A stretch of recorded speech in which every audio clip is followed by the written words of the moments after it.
क्या ये बात आपको पता है कि हनुमान जी के नाम मात्र से ही प्रेत, भूत, प्रेत सब गायब हो जाते हैं। बहुत ऐसी मान्यता है, आपने बहुत सुना होगा कि जब भी हनुमान जी का नाम आता है तो सारे भूत प्रेत गायब हो जाते हैं।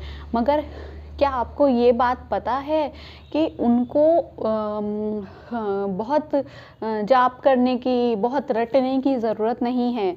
हनुमान चालीसा खुद में सिद्ध एक ऐसी चालीसा है जो कि आप सिर्फ उसको रेगुलरली रोज़-रोज़ जपना शुरू कर दीजिए और आप देखेंगे कि आपके घर में नेगेटिविटी का वास हो ही नहीं सकता है। एक बहुत प्राचीन कथा आपने अगर सुनी होगी तो बहुत फेमस है कि जिसमें तुलसीदास जी जो होते हैं वो एक बार एक पीपल के पेड़ के नीचे बैठे होते हैं और वहाँ पर वो पानी का इस्तेमाल करते हैं। और पानी का इस्तेमाल करने से जो पीपल के पेड़ के ऊपर बहुत टाइम से एक प्रेत रहा करता था, वो एक भूत प्रेत जैसे कि पिशाच टाइप से कोई वहाँ पर एंटिटी रहा करती थी और उसने वो पानी ग्रहण किया, साफ़ पानी, स्वच्छ पानी ग्रहण किया, जिसके कारण से वो तुलसीदास जी को आकर बोलते हैं कि मैं तुमसे प्रसन्न हूँ, तुम जो मांगना चाहे मांग लो। तो वो बोलते हैं मुझे तो कुछ नहीं चाहिए, मैं क्या आपसे मांगूँ। तो वो बोलते हैं कि नहीं, मतलब तुलसीदास जी बोलते हैं कि मतलब आप मुझे देना क्यों चाह रहे हैं, मुझे तो ये भी नहीं समझ आ रहा है, मैंने तो ऐसा कुछ किया ही नहीं है आपके लिए। तो वो बताते हैं कि मैं बहुत टाइम से यहाँ प्यासा बैठा हुआ था और आप आए और आपने मेरे को पानी पिलाया, जिसके कारण से मेरी प्यास बुझी और मेरी प्यास बुझी और मैं आपसे बहुत खुश हूँ। अब मैं उसके बदले में आपको कुछ देना चाहता हूँ। तो तुलसीदास जी ने कहा कि मुझे तो और कुछ भी नहीं चाहिए, मुझे सिर्फ़ और सिर्फ मेरे प्रभु से मिला दो जिनकी मैं आराधना करता हूँ। तो उन्होंने कहा वो कौन है, वो मतलब मुझे बताओ, मैं ज़रूर उसको पूरा करूँगा। तो उन्होंने बताया कि मैं हनुमान जी से मिलना चाहता हूँ। तो हनुमान जी का नाम सुनते के साथ ही वो एकदम से गायब हो गया। क्यों? क्योंकि जब भी हनुमान जी का नाम मात्र आता है तभी भूत प्रेत पिशाच वहाँ से तुरंत भाग जाते हैं, जहाँ पे सिर्फ उनका नाम ही पुकारा जाता है। तो ऐसा कहा गया कि भाई मुझे हनुमान जी से मिला दो, और वो तुरंत गायब। वो देखने लगे भाई कहाँ गया वो, अभी तो यहीं था। तो बाद में पता चलता है जब वो थोड़ी देर आगे निकलते हैं, थोड़ी देर भी ढूंढ ही रहे होते हैं कहाँ पे क्या करना है और बैठना है और साधना करनी है और स्थान कहाँ बैठने का उचित रहेगा, और काशी की तरफ वो रवाना हो रहे थे। तभी आगे रास्ते में कुछ देर बाद फिर से उनको वही प्रेत दिखता है और वो बोलता है कि देख मैं वापस आ गया हूँ, क्योंकि मैं अभी जाऊँगा तो नहीं जब तक मैं तेरे को नहीं दे दूँगा कुछ भी, तो तेरे को मांगना तो ज़रूर पड़ेगा, मगर तू फिर से उनका नाम मत लेना जिनका नाम तुमने पहले लिया। तो वो बोलता है ठीक है मैं समझ गया हूँ, तुम किसकी बात कर रहे हो।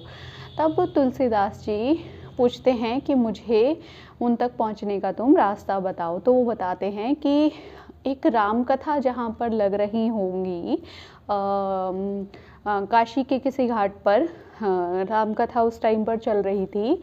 तो राम कथा जहाँ पर चल रही होंगी वहाँ पर तुम जाना सबसे पहले और देखना कि जो सबसे पहले आके उधर बैठेगा और सबसे लास्ट में अंतिम जो व्यक्ति जाएगा या जो भी जाएगा वही तुम्हारे ईष्ट होंगे जिनको तुम ढूंढ रहे हो। तो वहाँ पर वो जाते हैं और जाकर सबसे पहले बैठ जाते हैं और बैठकर नोटिस करने लगते हैं कि भाई कौन आ रहा है कौन जा रहा है। तो वो देखते हैं कि एक बहुत थोड़ी सी दूर जहाँ कथा चल रही थी उससे थोड़ा आगे जाकर एक कोढ़ी बैठे होते हैं और बहुत भयंकर उनको कोढ़ होता है। तो कोढ़ का एक ऐसा रोग है, मतलब अगर आपने टच किया तो वो आपको भी लग जाए, छुआछूत टाइप से। तो उस टाइम पे लोग बहुत डरा करते थे और उन्होंने देखा कि वहाँ एक कोढ़ी बैठा हुआ है। उन्होंने वहाँ उसको एकदम स्टार्टिंग में देखा और कथा हो रही है, कथा के उन्होंने पूरी कथा का आनंद लिया। पूरी कथा में उन्होंने जैसे जैसे भाव आए उनके अनुसार उन्होंने भावों को व्यक्त किया और लास्ट में देखा कि सब चले गए मगर वो कोढ़ी नहीं गया है। तो वो समझ गए कि भाई यही हैं और मेरे को इन्हीं के पास जाना है। तो अब वो वहाँ पर कथा समाप्त होती है और वो उस कोढ़ी के पास जाकर बोलते भाई तुम जाओ, तुम जा क्यों नहीं रहे हो। तो बोलते तुम जाओ ना पहले, मैं बाद में चला जाऊँगा, मेरे को देखो कितना भयानक कोड़ है और मैं चल नहीं सकता हूँ आराम से, मैं धीरे-धीरे करके जाऊँगा, तुमको जाना है तो तुम जाओ। वो बोलते हैं नहीं पहले आप जाइए। तो इस तरीके से पहले आप में वो समझ गए कि भैया यही हैं हनुमान जी, और जो उस प्रेत ने मुझे पता बताया था वो सत्य बताया था।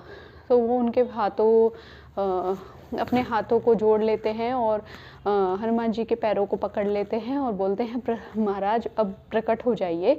और वो जैसे ही बहुत विनती करते हैं और कहते हैं, तो तुरंत हनुमान जी जय श्री राम का की बोल लगाकर तेज़ आवाज़ में और अपने असली रूप में आ जाते हैं।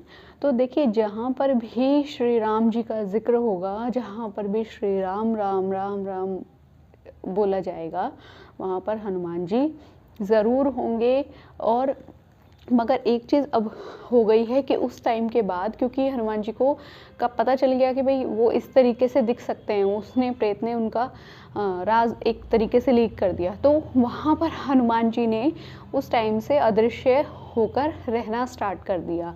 अब हनुमान जी होते ज़रूर हैं मगर अदृश्य रूप में, जहाँ पर भी श्री राम श्री राम श्री राम बोला जाएगा वहाँ पर हनुमान जी अवश्य होंगे।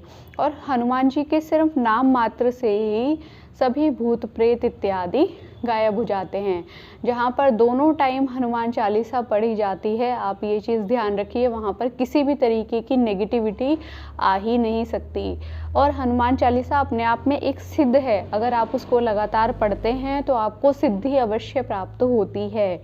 अगर आप एक छोटा सा उपाय मैं आपको और बताती हूँ कि अगर आप पंचमुखी हनुमान जी की प्रतिमा या फ़ोटो या कुछ भी आप घर के बाहर लगा लेते हैं, अगर आपका दक्षिण मुखी घर है या नेगेटिविटी बहुत ज़्यादा आपके घर में आ रही है या नज़र इत्यादि दोष आपके घर में बहुत ज़्यादा लगते हैं, तो आप पंचमुखी हनुमान जी की मूर्ति को घर के गेट, जो मेन गेट होगा, उस पर आप लगा लीजिए और दोनों टाइम गेट के दोनों तरफ दिया जलाइए।